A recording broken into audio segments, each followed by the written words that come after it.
Hello everyone, welcome back to my channel, and for those of you here with me for the first time, I'm Melissa Reed and I'm a mixed media artist from southwestern Pennsylvania. So today in front of me I have attached with some painter's tape a piece of watercolor paper, and I am going to be using some different acrylic media on this paper.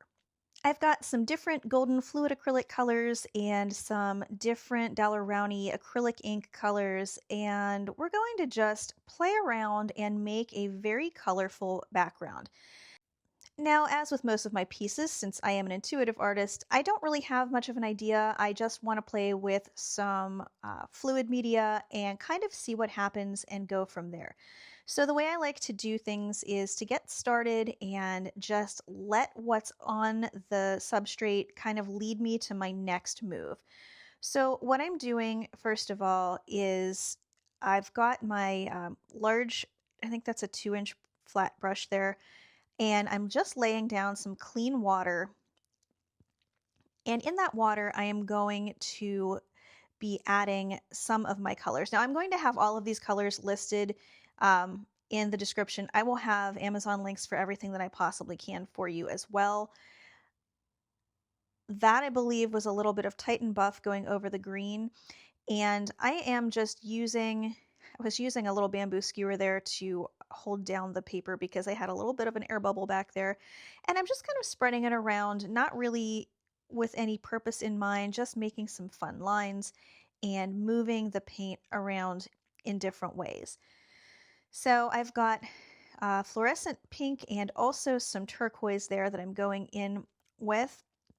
And again, I'm just going to be moving things around either with brushes or with the skewer, anything I can, just to kind of get the ink and paint moving and flowing.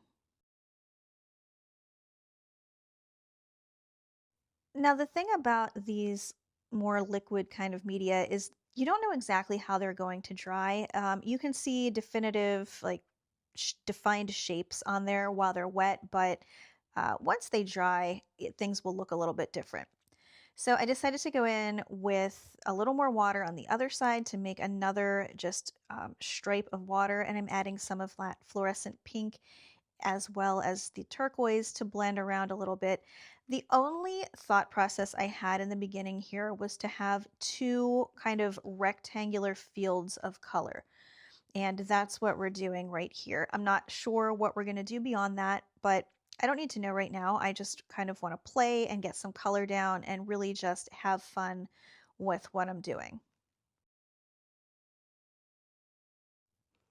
I took a brush and just made a line straight across to let the colors flow from one of the shapes into the other. And it's creating like little lines there in the middle, which is making a nice area of interest. I'm using the back end of the brush as well. That way I'm not going to get any kind of drag marks from the brush. Now I let that completely dry, and I'm going in to add another layer of water and more ink. I did this because I wanted the rectangles in the background to maintain their shape and maintain their outline. If I would have done that when they were wet, everything would have just kind of bled together and gotten muddy. But because these are acrylics and not watercolors, they're not going to be reconstituted by adding water, and therefore I'll be able to get some interesting layers that are transparent, and you'll still be able to see what's going on underneath because of that. But I'm going to get new layers and different kind of shapes and things going on the top there. I went in with some orange and fluorescent pink to create those colors there. Now I'm adding, with a smaller brush, I'm adding more fields of water so that I can continue to add more colors over there to get a little more balance. Again, just spreading that ink around with a skewer or a brush.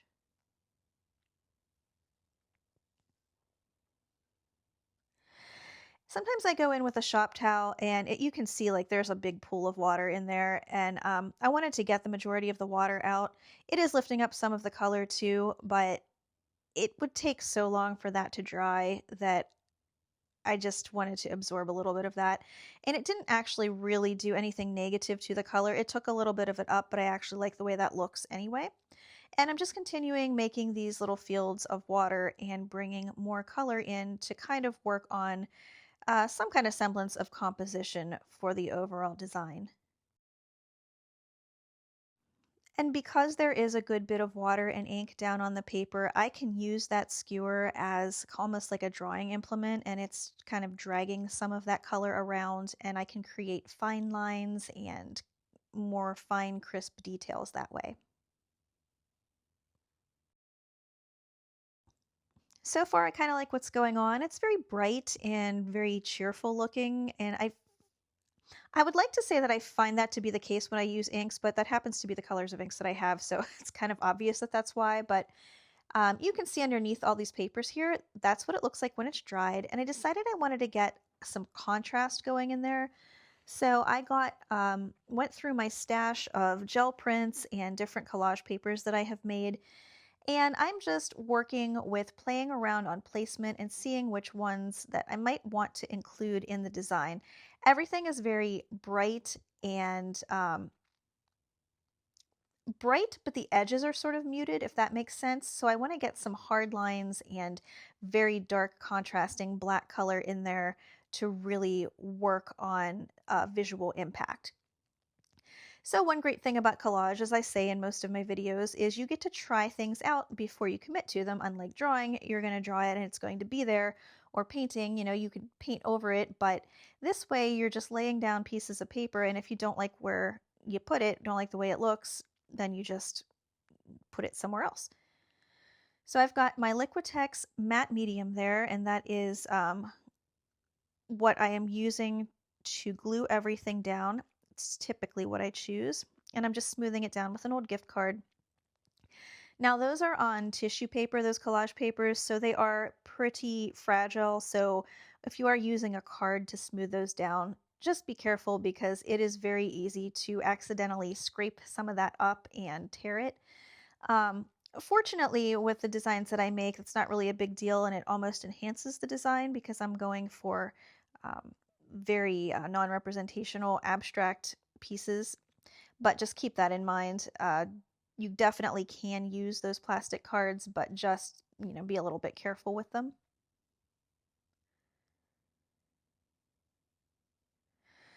It's already starting to come together there with the dark colors, and I'm really liking it, but I didn't really like any of the other collage papers necessarily with what I had going on.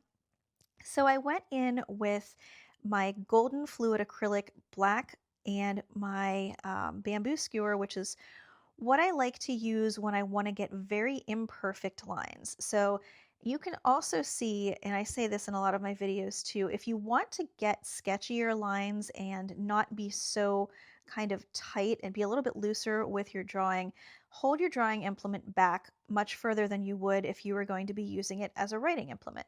And you can see that I'm getting some of those sketchier lines there, and I'm just going in and making my designs kind of really just playing, laying the color down, going back over it, and it is just kind of at this point just about kind of living in the moment, having fun with it, and seeing what I end up with.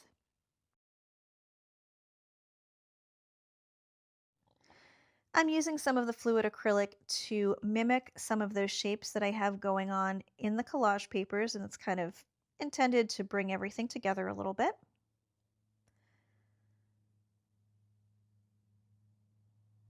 I'm also using some of it to go outside of that perimeter that I kind of established with those fields of color. There's nothing wrong with staying in a certain range, but it was starting to feel too confined to me, so I wanted some of those lines to depart that confined space and open up into some of the other areas of the white paper that's there. So I also went in with a fine Posca pen. It's also in black, and again, I'm mimicking some of those shapes that are in the collage papers. I think I actually made those particular collage papers with the Posca pen. And I'm doing this just to get a different line quality. A way to create continuity in your work is to use similar shapes and So I've got all of those like square, rectangle slash circle-y shapes there because none of them are perfect, so you can kind of call them whatever you want. But a way to create continuity is to just use different implements to make the same shape uh, repetitive within your piece.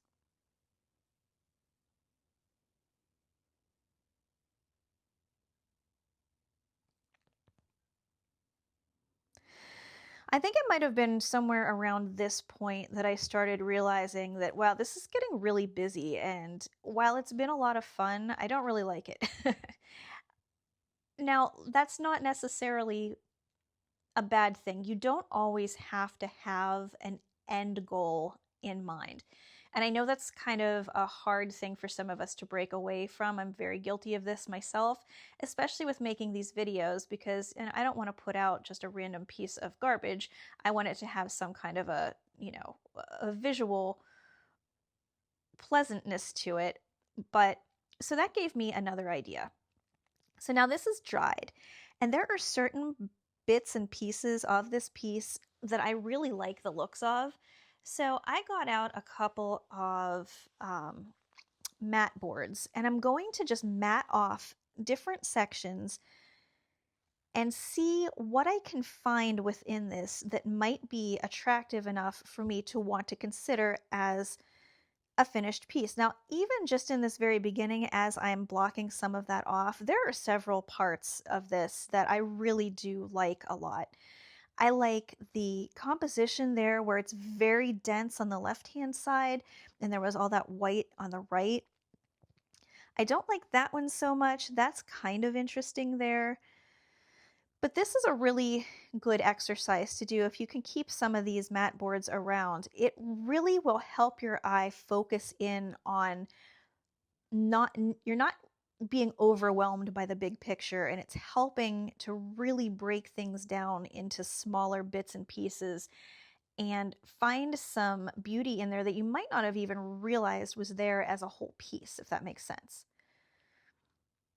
I believe that one is a 5x7. The outside is a 5x7. I think it's 3x5, maybe on the inside. I'll have exact dimensions for you. But even as I'm sitting here doing this, I like so many of them that I know I'm going to have trouble deciding. So ultimately, what I ended up doing after I filmed is I snapped a bunch of pictures of these in different orientations, and I'm going to end up sleeping on it because I really like so many of them. This looked like a little landscape to me, almost like a little, you know, abstract landscape. Like that piece in the middle looks like it could be some sort of tree or plant. But there are so many parts of it that I really, really like when you break it down into smaller sections. Now, you definitely could get more than one out of this if there happens to be two sections that you like that would cut out to fit, you know, at the same time. But yeah, as of the time that I'm voiceovering this, still not sure what I'm going to do. Don't forget to turn things diagonal too, because look at that. That's pretty interesting, and it really changes the whole dynamic of the piece. There's a lot of different movement in there, and it captures a different patch of color than you might have seen in some of the other pieces. I don't know. It's just a pretty cool way to look at your art in a new way and find things that you might not have even known were there. So I'm going to play around with this for a little while, and when I come back, you'll see what I decided on.